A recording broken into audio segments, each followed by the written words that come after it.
Hey guys, it's Courtney here. If you haven't heard about Anchor, it's the easiest way to make a podcast. Let me explain. First of all, it's free, and there are creation tools that allow you to record and edit your podcast from your phone or computer. Anchor will then distribute your podcast for you so it can be heard on Spotify, Apple Podcasts, or wherever you listen to your podcast. You can make money from your podcast with no minimum listenership. It's literally everything you need to make a podcast in one place. Download the free Anchor app or go to Anchor FM to get started. Welcome to the Black Standard Podcast. The Black Standard Podcast is an Afrocentric, Pan-African show that aims to normalize Black finance and wealth. And we share useful information on African history, current and global affairs, entrepreneurship, business, and Black culture and achievements. If you're looking to discover your roots while learning about the greatness hidden in the African race, or if you're from another race and you're interested in learning about our culture, then this podcast is perfect for you. Here at the Black Standard Podcast, we are all about raising the bar and setting the standard. Here is your host, Courtney Ann Wallace.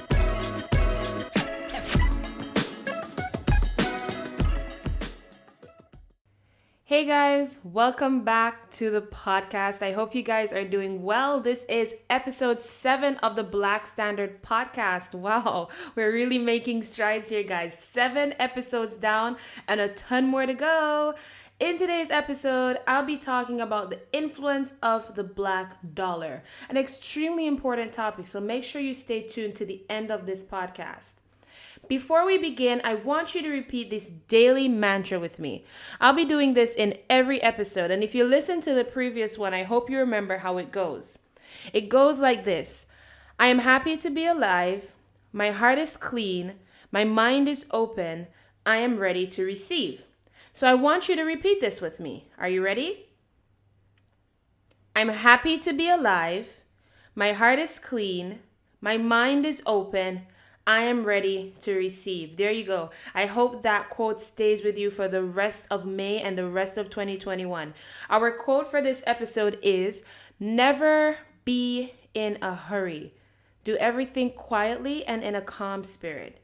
Do not lose your inner peace for anything whatsoever, even if your whole world seems upset. And that's by Saint Francis de Sales, okay? And this quote, I chose this quote because it's really about peace. And I actually needed this quote for myself, so I figured that I'd share it with you guys. So as I mentioned earlier, our topic today is going to be about the influence of the Black dollar. How does Black income affect most economies, and how do our spending habits affect our community? We're also going to be talking about dollar retention in the Black community. All right, so let's get into the episode. Over the years, we've been told that saving and investing helps you to build income. Yes, that's true, but how does that actually help you gain economic leverage? How does that help your race gain economic leverage? Majority of Black homes still don't even talk about finance and economics in the home. Black buying power is approximately $1 trillion, with estimates placing it close to $2 trillion by 2020, making us one of the largest economies in the world according to the World Bank, and the 15th largest economy in the world in terms of GDP. The Black dollar is extremely influential, but we benefit the least. So why can't we make our Black dollar work for us? The answer is group economics. Do you purposely buy from Black businesses? Chances are you don't. And other ethnic groups like Jews, and personally here in Jamaica, I've observed the Chinese, you may notice that families who come together and buy large pieces of real estate, businesses, plazas, and ensure their kids are educated, they usually tend to do a lot better. And it doesn't just stop with family, but communities who have no issues working together. This is why Jews are known to be wealthy, and they own a lot of businesses. I'll never forget my experience working at Six Flags as a J1 student. And we were asked to work extra hours because the Jews, they basically bought out the park for approximately 2 to 3 days.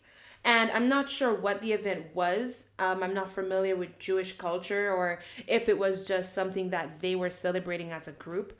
But I remember feeling intimidated, but also, happy and motivated seeing that a race slash ethnic or religious group was able to do that for themselves. Now, broadly speaking, group economics is a term that refers to groups of people who pool their resources to accomplish something that they otherwise might not have been able to do as individuals.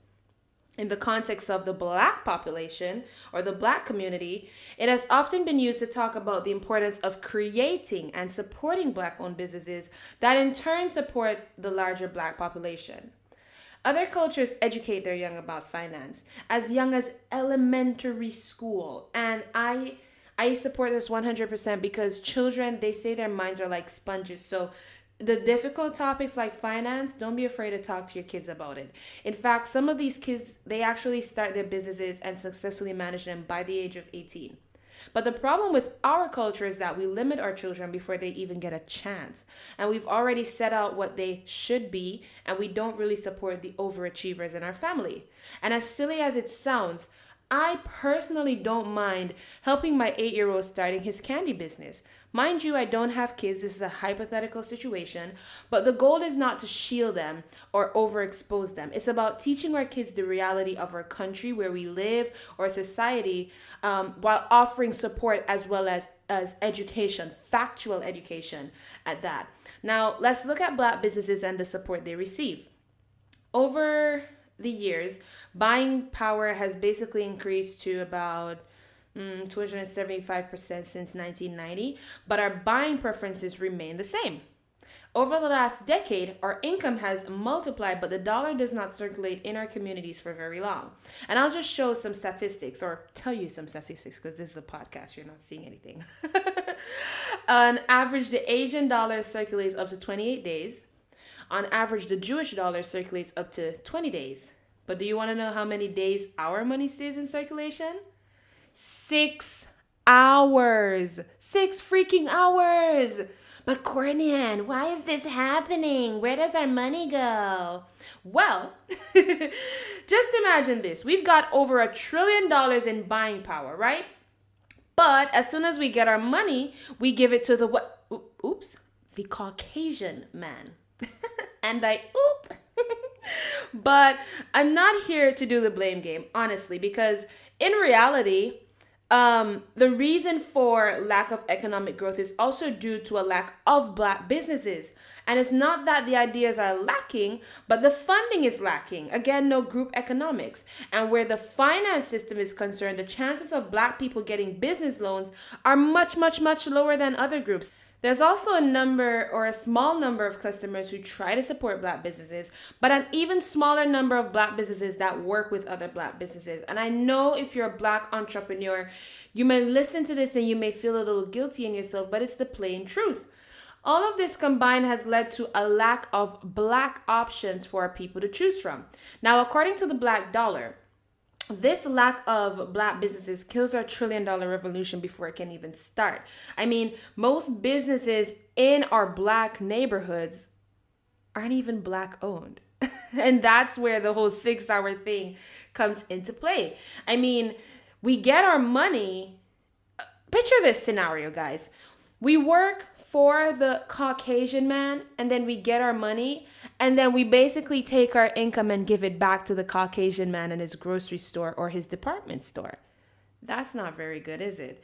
Anyway, these non-Black owners rarely even invest in or hire from our Black communities. And if they do, usually it's like they take you out of college, use you to build their businesses, but then they don't really create that environment for you to even grow. But that's another podcast episode. But I just want you to see how all of this is connected. Our dollar spent doesn't really mean much for our empowerment, if you know what I mean. And Black consumer dollars spent in Black businesses means more Black businesses, which eventually equals more Black political power. And they don't want that. So there's a reason why Black business owners have a difficulty getting business loans. There's a reason why a real estate agent won't take the time out to show you a neighborhood that gives you value for their money, because they don't want you in their communities. And there's a reason why even back in the time of Reconstruction in America, a lot of Black business owners were hung. You don't think they knew the potential that having a stronger political say or economic say would have caused? Please. Anyway, in closing, in order to change the narrative and keep our dollar in our hands, we really have to learn how to pool our resources. We're just as educated with good ideas. We're just as, creative, all of that. And if the Black businesses have room to improve, hold them to a standard. But I'm so sick and tired of hearing, that's why I don't support Black businesses. Y'all are too expensive. Y'all don't have customer service, blah, blah, blah, blah, blah. Yeah, Amazon has lost your package several times and you still buy from them. So hold them to a standard. I don't want to hear the criticism about Black businesses. Like, you're a part of the problem, okay? Now, obviously, this is a podcast. So when I was saying that right now, I said it with my chest. I know you can't see me rolling my eyes, but trust me, if you haven't noticed, we're on our own. We're the only one who have our backs. And we got to learn to lean on each other and stop tearing each other down. Anyways, guys, that's it for this episode today. Remember to subscribe to our YouTube channel, guys. We've been uploading the full length of all of our guest interviews. We got a next interview coming up, I believe, next week or the week after. So go on over on YouTube, and we're going to be publishing more additional content, about finance, entrepreneurship, corporate life, all of that, so that you guys can navigate being Black the right way, in royalty and in style. So remember to leave a review, especially if you're listening on Apple Podcasts. That also helps our podcast tremendously. Anyways, guys, this is where I hop out. This is where I leave you. I'll see you guys next week. Thank you for tuning in to the Black Standard Podcast. Follow us on social media and join the community. You can find us on Instagram at the Black Standard _JA, Facebook at the Black Standard JA, and subscribe to our YouTube channel, where you will find the recorded version of our podcast, along with additional content. Until our next episode, see you soon.